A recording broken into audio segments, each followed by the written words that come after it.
Hi friends, आप सभी कैसे हो। आशा करता हूँ कि आप सभी अच्छे होंगे। आपका हमारे channel VK Jatol current affairs classes में स्वागत है। आज के इस वीडियो में हम 3 सितंबर 2023 के मुख्य करंट अफेयर्स और उनके एक्सप्लेन के बारे में चर्चा करेंगे। प्रश्न नंबर 1, हाल ही में किसने मिस अर्थ इंडिया 2023 का खिताब जीता है। दोस्तों, आपका सही आंसर प्रियन सेन होगा। व्याख्या: प्रियन सेन ने नई दिल्ली में 26 अगस्त को आयोजित miss divine beauty 2023 national final के दौरान मिस अर्थ इंडिया 2023 का खिताब जीता। मिस इंडिया 2023 पेजेंट का आयोजन दिल्ली के जवाहरलाल नेहरू स्टेडियम में किया गया था। राजस्थान के जयपुर की रहने वाली 20 वर्षीय छात्रा, डांसर और ताइक्वांडो खिलाड़ी ने पिछले साल की विजेता वंशिका परमार की जगह ली। उन्हें कोरिया से मिस अर्थ मीना सू चोई से अपना ताज मिला, जिन्हें ऑस्ट्रेलिया शेरिडन मोटलॉक से मिस अर्थ एयर के साथ विशेष अतिथि के रूप में आमंत्रित किया गया था। इसी इवेंट में प्रवीणा आंजना को मिस इंटरनेशनल इंडिया 2023 नामित किया गया था, जबकि पेमा चोडेन भूटिया और तेजस्विनी श्रीवास्तव दोनों को उपविजेता घोषित किया गया था। मिस डिवाइन ब्यूटी के लिए फाइनलिस्ट बनने और अंततः अपना राष्ट्रीय खिताब जीतने से पहले प्रियन ने मिस राजस्थान 2022 में भाग लिया, जहां वह फर्स्ट रनर रही। प्रश्न नंबर 2, हाल ही में किसने रोजगार मेले में 51,000 युवाओं को ज्वाइनिंग लेटर दिया है। दोस्तों, आपका सही आंसर प्रधानमंत्री नरेंद्र मोदी ने होगा। व्याख्या: 28 अगस्त 2023 को देश के 45 जगहों पर रोजगार मेला का आयोजन किया गया। रोजगार मेला के तहत प्रधानमंत्री नरेंद्र मोदी ने 51,000 से ज्यादा युवाओं को सरकारी नौकरी के ज्वाइनिंग लेटर बांटे हैं। किन विभागों में मिली नौकरियां। गृह मंत्रालय विभिन्न केंद्रीय सशस्त्र पुलिस बलों के नवनियुक्तों को ज्वाइनिंग लेटर दिया है। इसके तहत CRPF, BSF, SSB, Assam rifles, CISF, ITBP, NCB और दिल्ली पुलिस में युवाओं को भर्ती दी गई है। रोजगार मेला कब कब आयोजित हुआ। पहली बार 22 अक्टूबर 2022 को 75,000 से युवाओं को नियुक्ति पत्र रोजगार मेले के तहत दिया गया था। दूसरी बार 22 नवंबर 2022 को 71,000 से ज्यादा युवाओं को ज्वाइनिंग लेटर दिए गए थे। फिर 20 जनवरी 2023 को 71,000 युवाओं, 13 अप्रैल 2023 को 71,000, 16 मई को 71,000, 13 जून को 70,000, 22 जुलाई को 70,000 और अब 28 अगस्त को 51,000 युवाओं को रोजगार मेला के तहत अपॉइंटमेंट लेटर बांटे गए। अब तक रोजगार मेले के तहत कितने लोगों को मिली नौकरियां। पीएमओ की ओर से 14 जून 2022 को एक ट्वीट के जरिए जानकारी दी गई थी कि अगले 18 महीने में 10 लाख युवाओं की भर्ती की जाएगी। ऐसे में अभी तक 8 रोजगार मेला आयोजित किया जा चुका है और कुल 5.5 लाख से ज्यादा लोगों को नियुक्ति पत्र दिए जा चुके हैं। प्रश्न नंबर 3, हाल ही में इसरो किस मिशन के दौरान व्योममित्र नामक महिला रोबोट को अंतरिक्ष में भेजने की तैयारी कर रहा है।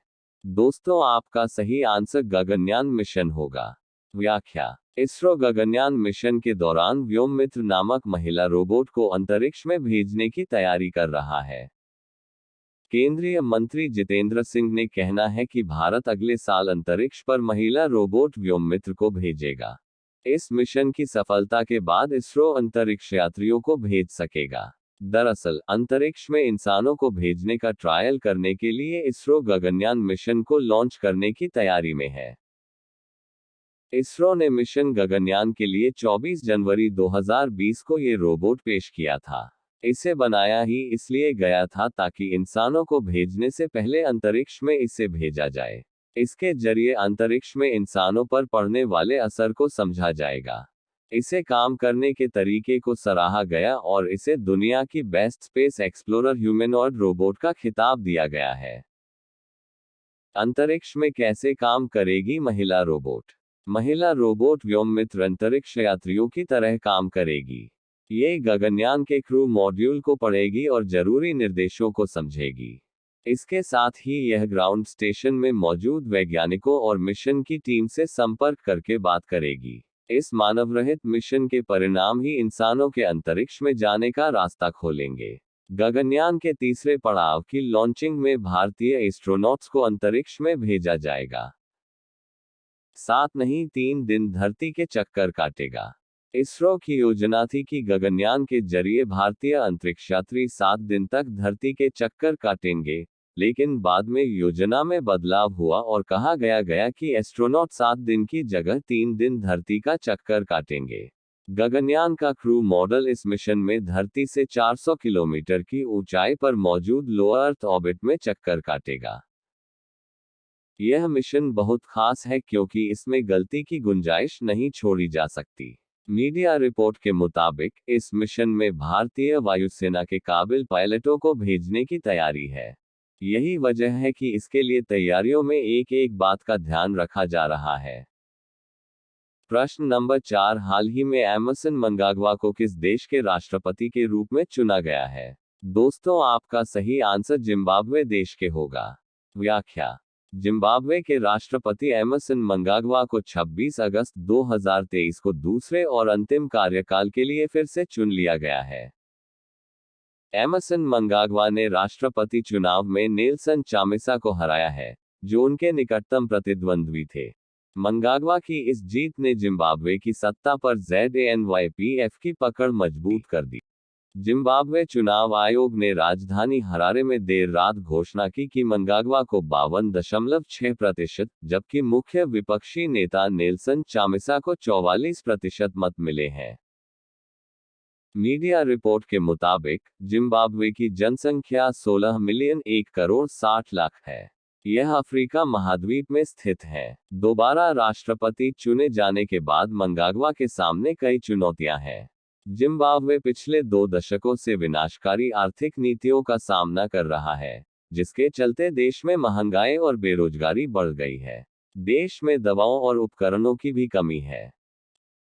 मनगाग्वा के जीतने के बाद अब जिम्बाब्वे का पश्चिमी देशों से तनाव बढ़ सकता है, जिन्होंने 18 अरब अमेरिकी डॉलर के कर्ज से निपटने में मदद करने के बदले में देश में बेहतर लोकतंत्र और मानवाधिकारों के सम्मान की मांग की है।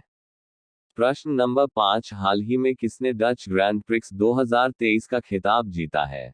दोस्तों, आपका सही आंसर मैक्स वेरस्टैपेन ने होगा। व्याख्या: मैक्स वेरस्टैपेन ने तीसरे संयुक्त वर्ष में डच ग्रैंड प्रिक्स जीतकर अपने होम रेस में एक बार फिर विजय प्राप्त की है। ये रेस 27 अगस्त 2023 को नीदरलैंड्स के सर्किट ज़ैंडवोर्ट में आयोजित हुई थी। महत्वपूर्ण जीत के साथ वेरस्टैपेन ने अब सेबेस्टियन वेटल के 9 F1 जीतों के सभी समय के रिकॉर्ड को मान्यता दिलाई है। वेरस्टैपेन ने रेस की शुरुआत पर पोल पोजीशन से शुरू किया, लेकिन उसे तुरंत लेक्लेर्क ने चुनौती दी। 2 ड्राइवर्स ने कई लैपों तक आपसी टक्कर दी और आखिरकार वर्स्टैपेन ने विजय प्राप्त की। प्रश्न नंबर 6, हाल ही में किसने यूरोप की सबसे ऊंची चोटी माउंट एल्ब्रुस को फतह किया है? दोस्तों, आपका सही आंसर अभिनीत मौर्य ने होगा। व्याख्या: पर्वतारोही अभिनीत मौर्य ने यूरोप की सबसे ऊंची चोटी माउंट एल्ब्रुस, ऊंचाई 18,510 फीट पर 22 अगस्त को सुबह 6:08 पर तिरंगा फहराकर देशवासियों को पुनः गौरवान्वित किया है। पर्वतारोही अभिनीत ने माउंट एल्ब्रुस पर 77वें स्वतंत्रता दिवस के शुभ अवसर पर 77 फीट का तिरंगा फहराकर रिकॉर्ड बनाया है।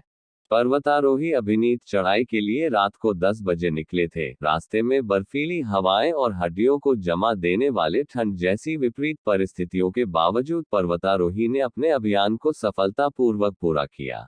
पर्वतारोही ने बताया कि चढ़ाई के दौरान तापमान -25 डिग्री तक पहुंच गया था और 50 किलोमीटर प्रति घंटे की रफ्तार से चल रही बर्फीली हवा ने भी कई बार रास्ता रोका, लेकिन देश की शान का ध्यान आते ही मेरा आत्मविश्वास और बढ़ जाता था। चढ़ाई के बाद पूरी तरह थक चुके थे, लेकिन चोटी पर जैसे ही तिरंगा फहराया, हाथ खुद ब खुद सलामी देने के लिए उठ गए। 8 से 10 दिन की कड़ी मेहनत के बाद पर्वतारोही अपने इस अंतर्राष्ट्रीय अभियान में सफल हुए। पर्वतारोही का मिशन स्वतंत्रता दिवस के शुभ अवसर पर चढ़ाई पूरी करना था, लेकिन मौसम और कुछ विपरीत परिस्थितियों के कारण रूसी अनुमति न मिलने के कारण इस अभियान को पर्वतारोही देर से पूरा कर पाए। देर ही सही लेकिन अपने देश की आन बान शान तिरंगा को यूरोप की सबसे ऊंची चोटी माउंट एल्ब्रुस पर सफलतापूर्वक फहराया है। पर्वतारोही अभिनीत के इस अभियान की जानकारी बेस कैंप से मिली है। अब ये प्रश्न आप लोगों के लिए। आप सभी लोग इसका आंसर कमेंट बॉक्स में जरूर बताएगा। प्रश्न नंबर 7, हाल ही में किस देश में पहला हिंदू मंदिर बनकर तैयार हुआ है? आपके ऑप्शन है ए ताइवान, बी अल्जीरिया, सी कजाकिस्तान, डी अजरबैजान।